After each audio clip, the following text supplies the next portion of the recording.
শোণিতপুৰ জিলাৰ অন্তৰ্গত ঢেকিয়াজুলি আৰক্ষী থানা এলেকাৰ কুতুলাডুব গাঁৱত ট্ৰেক্টৰত ধান মৰণা দিয়া অৱস্থাত এগৰাকী লোকৰ কৰুণ মৃত্যু।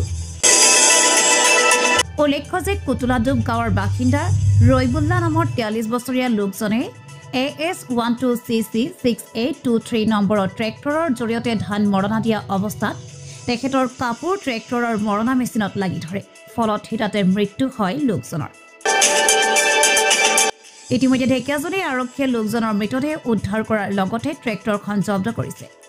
এই সন্দৰ্ভত মৃত্যু হোৱা লোকজনৰ ভতিজা ক্ৰমে আইজুল হক আৰু ইছমাইল শেখৰ মন্তব্য এনেধৰণৰ। ঘটনা মানে মৰণা দিয়াত গৈছিলে ট্ৰেক্টৰত, তাৰপিছত কিবা কাপোৰটো লাগি পেলাই সোমাই গৈছে তলত ভিতৰত।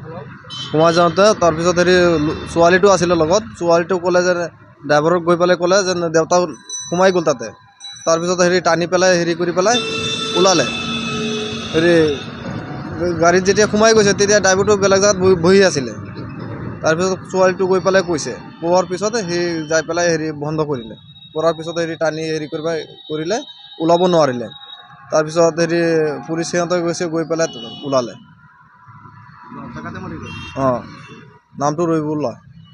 ইয়াত মাৰনা দি আছিলে, তাৰপিছত সি কেনেকুৱা সোমালে তাৰপিছত নাজানো। ডাইৰেক্ট হাতটো কাপোৰটো লাগি গৈছে, লাগি পেলাই ডাইৰেক্ট সোমাই গ'ল। কাপোৰত লাগি সোমাই গৈছে। নামটো ৰৈবুল্লা। হয়, বয়স 43, ঘৰ কুতুলাডুব। ঢেকিয়াজুলিৰ পৰা প্ৰশান্ত বৈশ্যৰ ৰিপৰ্ট, অসম সংবাদ 24 ঘণ্টা।